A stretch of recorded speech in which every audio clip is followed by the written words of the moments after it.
हम्पी पर्यटन श्रृंखला की सीरीज में ये मेरा थर्ड ब्लॉग है। इसमें आज मैं दिखाने वाला हूँ नंदी की एकाश पत्थर में बनी विशाल प्रतिमा, अच्युत राय मंदिर, अच्युत राय बाजार, जो अच्युत राय मंदिर के ठीक सामने है। पुष्करणी, जिसे पवित्र कुंड कहा जाता है, तुंगभद्रा नदी का सुंदर नज़ारा एवं उसके तट पर स्थित कोदंडराम मंदिर, यंत्रो द्वारक आंजनेय मंदिर, सूर्य मंदिर और इसी नदी के तट पर पत्थर पर बनी विष्णु दशावतार संरचनाएं, शेष सैया में पत्थर पे बनी भगवान विष्णु की प्रतिमा तथा हजारों शिवलिंग जो एक ही पत्थर पे बने हैं। और यहीं से वॉकिंग डिस्टेंस पे सुग्रीव की गुफा को देखते हुए विट्ठल मंदिर से कुछ दूरी पर स्थित तुला देखकर तुंगभद्रा नदी के तट पर अपना ब्लॉग समाप्त करेंगे। इसीलिए फुल टूर के लिए इस ब्लॉग में अंत तक बने रहें। शुरू करते हैं आज की यात्रा। मतंग पहाड़ी की तलहटी पे और विरूपाक्ष मंदिर के पूर्व में हमें ये एक विशाल एकाश पत्थर पे काट के नंदी भगवान की प्रतिमा देखने को मिलती है। तो देख सकते हैं कि कितनी विशाल प्रतिमा है जो एक ही पत्थर पे बनी है।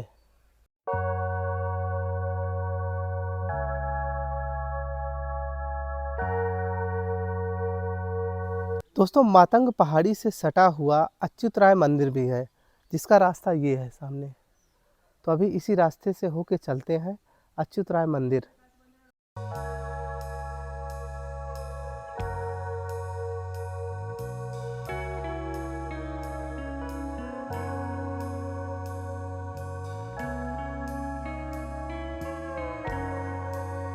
दोस्तों, इस समय मैं खड़ा हूँ अच्युत राय मंदिर के प्रांगण में।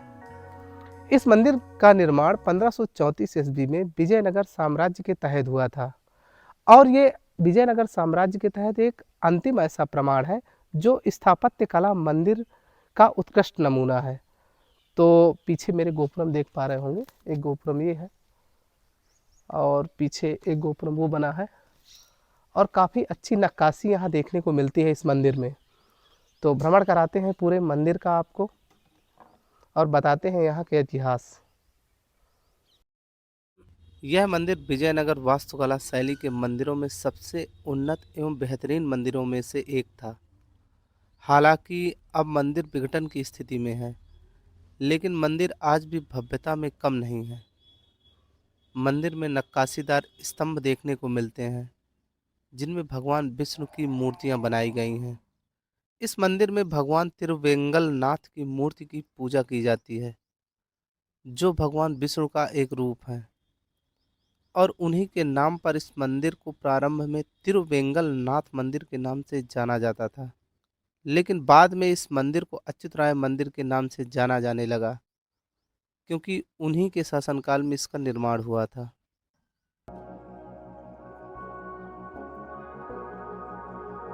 अच्युत राय मंदिर के जस्ट उत्तर में ये बाजार लगती थी, जिसमें दैनिक जीवन की जो वस्तुएं खरीदी और बेची जा सकती थी।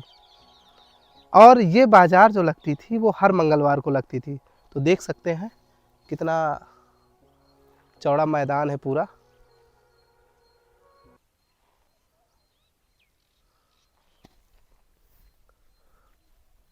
अच्युत राय बाजार से लगी हुई हमें ये एक पुष्करणी देखने को मिलती है और पुष्करणी के बीच में देख सकते हैं कि एक सुंदर मंडप देखने को मिलता है। तो इसमें पहले पानी भर रहता था और इसकी आप बनावट देख सकते हैं कि कितनी शानदार है ये पुष्करणी।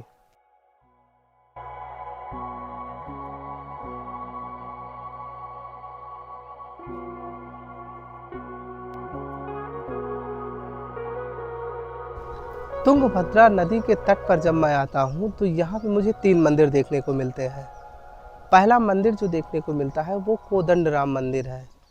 इस मंदिर में भगवान राम के साथ माता सीता और लक्ष्मण जी की प्रतिमा देखने को मिलती है। साथ में सुग्रीव की भी प्रतिमा देखने को मिलती है। उसी के बगल से जब हम आते हैं तो सूर्य नारायण का एक मंदिर देखने को मिलता है। साथ में थोड़ा बगल में जाते हैं तो आंजनेय मंदिर देखने को मिलता है। आंजनेय मंदिर में एक ही पत्थर पे कार्विंग करके सुंदर तरीके से हनुमान जी की प्रतिमा बनी हुई है और उस प्रतिमा का पीरियड जो है लगभग 14 से 15वीं शताब्दी ईस्वी के आसपास माना जाता है। तो आप आके इन तीनों मंदिरों के भी दर्शन कर सकते हैं। हालांकि वीडियोग्राफी अंदर अलाउ नहीं थी, तो इस कारण मैं आपको वीडियो नहीं दिखा सका, लेकिन फिर भी आप आके दर्शन कर सकते हैं, काफ़ी अच्छा लगेगा।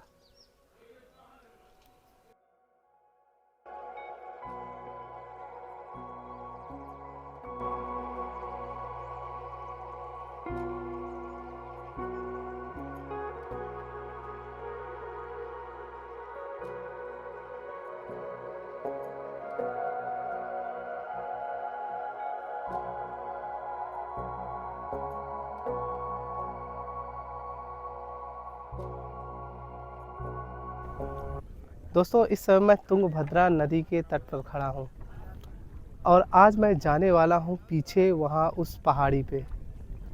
मुझे जानकारी मिली है कि वहाँ पे पत्थर पे बहुत सुंदर तरीके से विष्णु के 10 अवतारों को पत्थर में उकेरा गया है।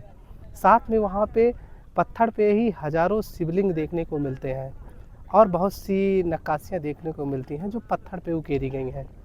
तो अभी चलते हैं वहाँ पे और आपको दिखाते हैं सुंदर वहाँ का जो नज़ारा है और वो सुंदर नक्काशियाँ।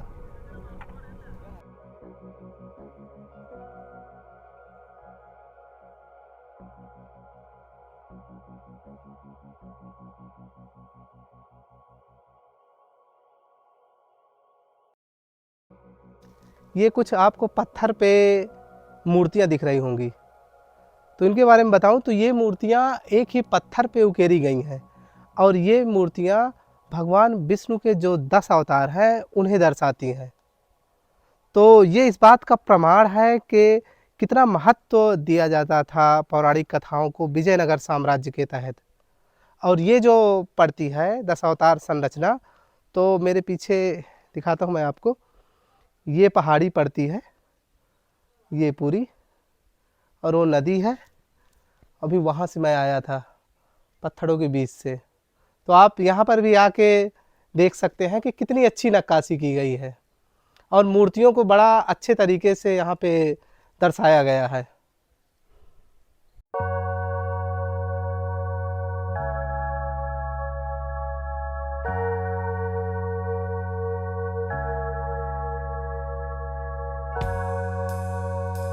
भगवान विष्णु के 10 अवतारों की संरचनाएं देख के जब कुछ दूर चल के मैं आता हूँ तो ये देखिए एक बहुत सुंदर प्रतिमा देखने को मिलती है और ये प्रतिमा भगवान विष्णु की है।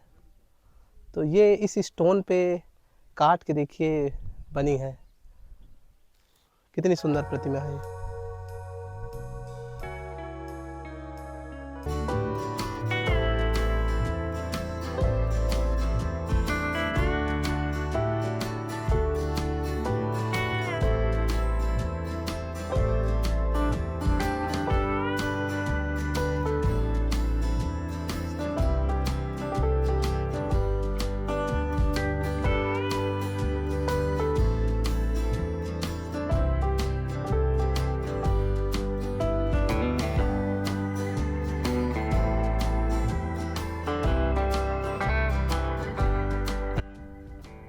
इसी पहाड़ी में चल के थोड़ा आगे आते हैं तो एक ही पत्थर पे काट के देखिए कितने शिवलिंग एक साथ बनाए गए हैं।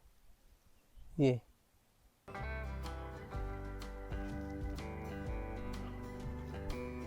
और इनके साथ में ये नंदी भगवान की भी प्रतिमा बनी है।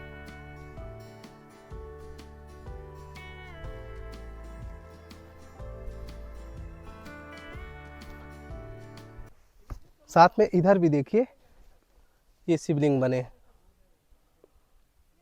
गजब की कलाकारी है।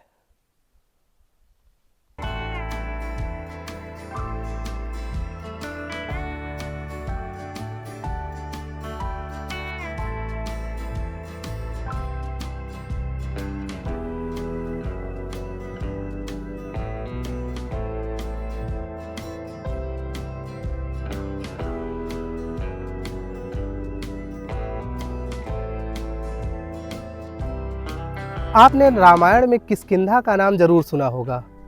ये किष्किंधा कर्नाटक के हम्पी को बोला जाता है और इस किष्किंधा के जो शासक थे रामायण काल में वो वानर राज सुग्रीव थे। तो जिस जिस जगह मैं खड़ा हूँ वो सुग्रीव की गुफा है, जहाँ पे सुग्रीव अपने मंत्रिमंडल के साथ बैठते थे और जब भगवान श्री राम सीता माता की खोज में आए थे, जब रावण उन्हें ले गया था, तो इसी जगह पे सुग्रीव ने आभूषण दिखाए थे सीता माता के। तो अंदर आपको दिखाते हैं सुग्रीव की गुफा कैसी है। ये देखिए, ये पूरी गुफा है बनी है और यहीं पे एक गुफा और है जिसमें सीता माता के आभूषण रखे गए थे। इसे भी दिखाता हूं मैं आपको।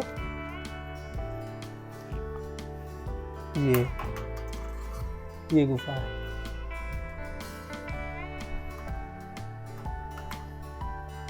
तो आप यहाँ पर भी आके देख सकते हैं कि रामायण के प्राचीन कालीन अवशेष यहाँ पे देखने को मिलते हैं।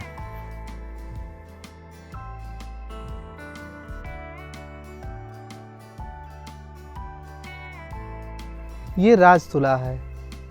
आदमी के बराबर आभूषण तौले जाते थे और उस आभूषण को गरीबों में बांट दिया जाता था। ऐसी प्रथा कृष्णदेव राय के समय या अन्य विजयनगर साम्राज्य में जो शासक हुए उनके समय थी ऐसी प्रथा।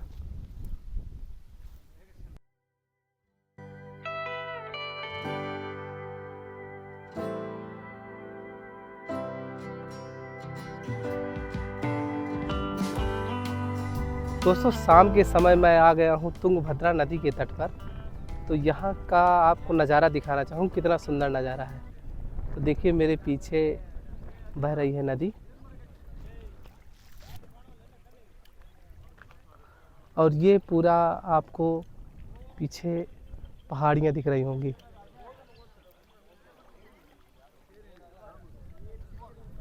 और इसमें आप इस तरह की जो बोट है, इस बोट के माध्यम से आप नदी घूम भी सकते हैं।